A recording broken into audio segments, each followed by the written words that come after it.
wanted to go back and look at one of my earlier videos where I went kind of going through my car journey. I have one leased car right now. It's a 2017 Lexus RX, and the lease is coming up. Originally, I had a 4-year lease, so the lease expires in March 2020. And I was looking for a replacement car. I've driven Lexus for 4 years now. I really like the car, but I think I'm ready to move on to a different car. I really like leasing for one of my cars because it gives me, flexibility to kind of use cash to put into other investments. And I like having like a new car. It's kind of a treat, and getting the latest kind of gadgets and enjoying it and feeling safe. I feel for me, it's kind of worth the money. I enjoy having a nice, like kind of like a family hauler. So like, given that the Lexus is a SUV, I'm looking for something to replace it. And I kind of, there's been a big resurgence in type of like compact SUVs. So I did a few videos on the Porsche Macan, the Tesla Y, and the Range Rover Velar. I think are three kind of the cars that I'm looking at that could replace the Lexus RX. I'm looking for something smaller. But I wanted to go back, and one of the videos I made, it was called Porsche Macan 2021, the aspirational batch. And I made it about a month ago when I first started YouTube. And I had a nice comment from viewer NP. He said, "Love the Macan and love this kind of video. Quite informative. Looking forward to the new clip." So I thought I'd go back and just update you guys on my car journey and look at the Macan again in a little bit in more detail. And, a month or two later, I'm getting closer to my lease that comes up in, 2-3 months. So I just wanted to revisit it and see if, other Macan owners, if you could give me your thoughts right now, because right now I think I'm kind of leaning more towards the Model Y for a number of reasons if you look back on that old video. But I'll just go over again, what I think of the Macan and why I liked it. It was actually my first choice going into the test drives about like a month or two ago. But what really changed my mind was the Tesla Model Y and the price cut. They cut the price about $10,000 in Canada, so it made it a lot more attractive to me. But let's get into it.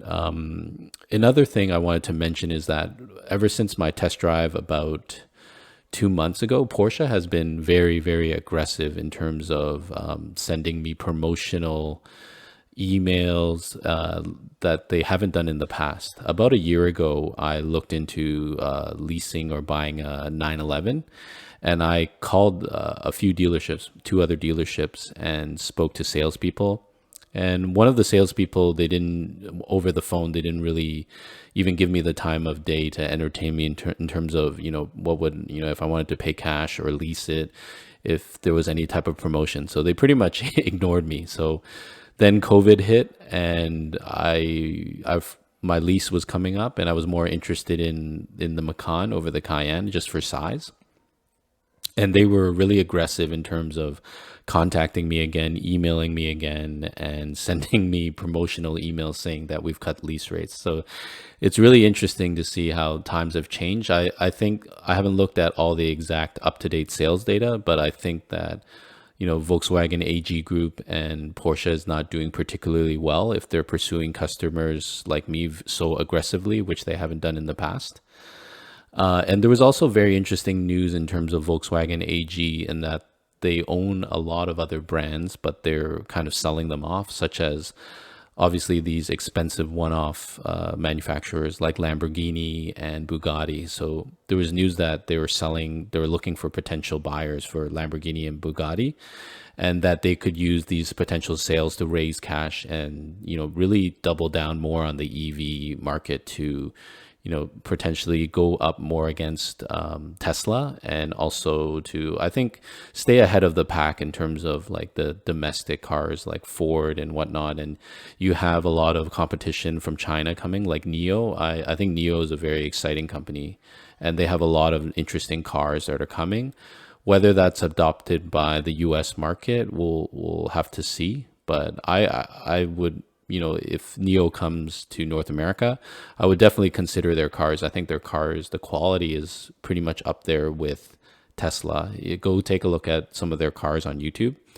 I think it's a Chinese brand. That might be a big stigma, but the quality in terms of technology, I think, is pretty much there with Tesla. So keep an eye on that company, and we'll see how it pans out. Yeah, I was interested in the Macan, and we see here the base model was 250 horsepower.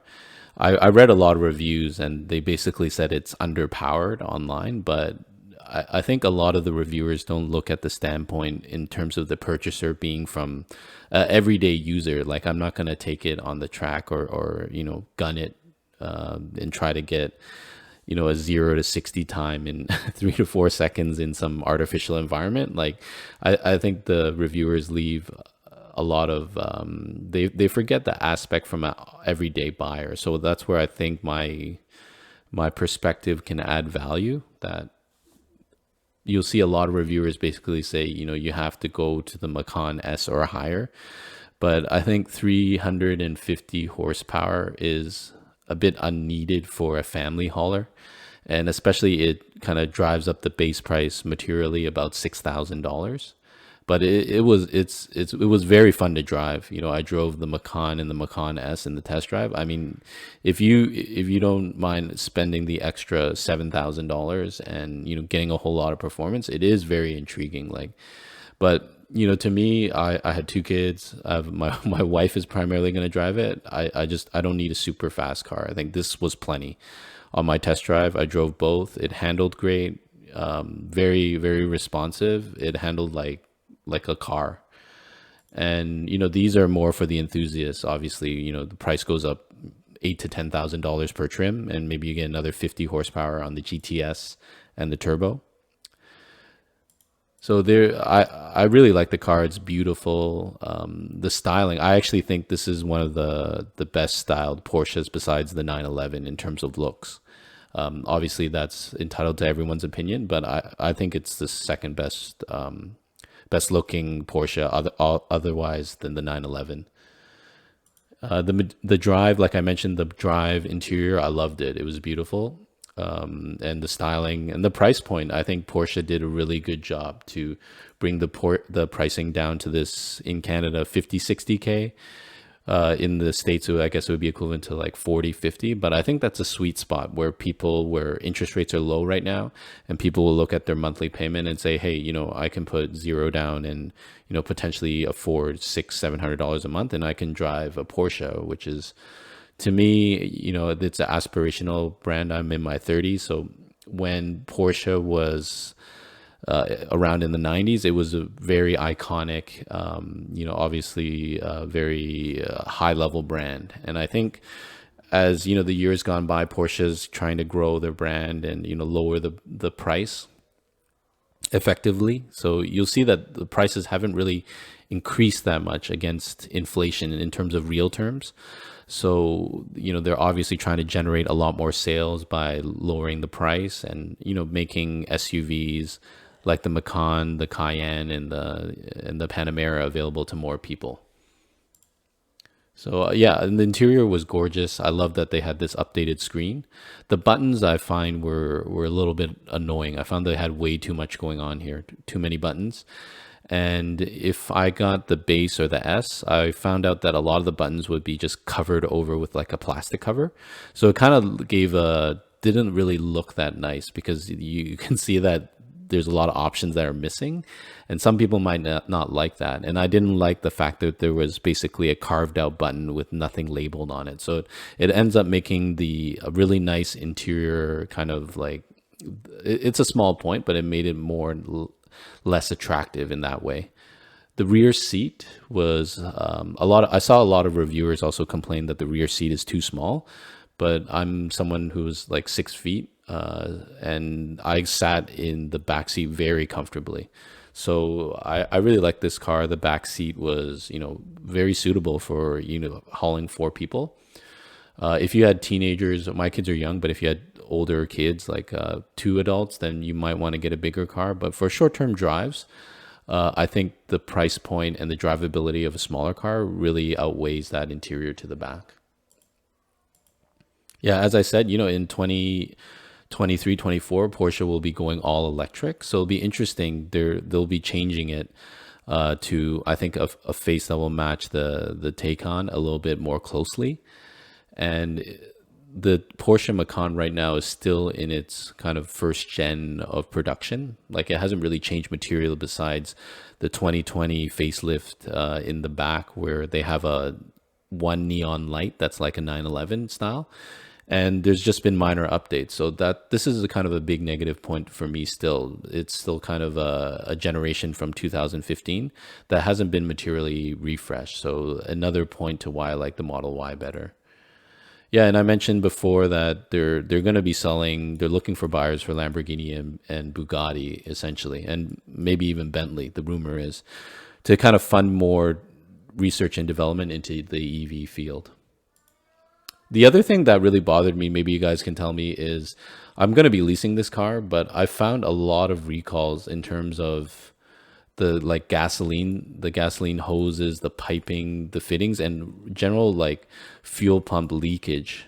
These are the main recalls from the NHTSA, but I found a lot of articles and videos on YouTube basically saying there was a lot of fuel leak and fuel pump issues that basically would flood the engine or potentially systems down below. And if these weren't caught regularly, they could lead into very big damages potentially. So if you're an owner of the Macan, or if you owned it since 3, 4 years ago, please let me know if this is an issue. This is also, I'm going to be leasing the car, so it's not really an issue for me, but it speaks to kind of the reliability that it might not be that useful, or, like, I don't want to deal with problems going forward. And if I potentially would buy out the car, which I generally won't on leases, but it's kind of in the back of your mind that some of these problems did happen within a 4-year lease from what I've read. So if you're an owner, please let me know if this is an issue or if you've experienced it. But I've found a lot of evidence that it is on YouTube and general forums and articles. Yeah, and so, yeah, let me know what you think if you own the car, but I'll be test driving a Model Y next week. So, I've test driven the Macan and the Macan S about a month ago. So in my mind, I'm going to be probably leaning towards the Model Y. I have another month or two to figure it out and really think about it. I like to do some analysis and kind of let it sink and stew for a bit. So any opinion from you guys, that would be great. I love the comment from NP just saying it's informative. I think these kind of videos bring value because you get the reviewer from an owner who's kind of like a normal person, rather than like Road and Track saying I can go 0 to 60 in 4 seconds. That's not that useful for normal people. So yeah, comment below, let me know what other cars you think are interested. I might look at the Range Rover Velar. That I've seen a lot of sales for that, and in my neighborhood there's been a few purchases of those, so I see on the street. So I'll keep you updated. Thanks for visiting my channel. Subscribe, and I'll keep the content coming. Thank you.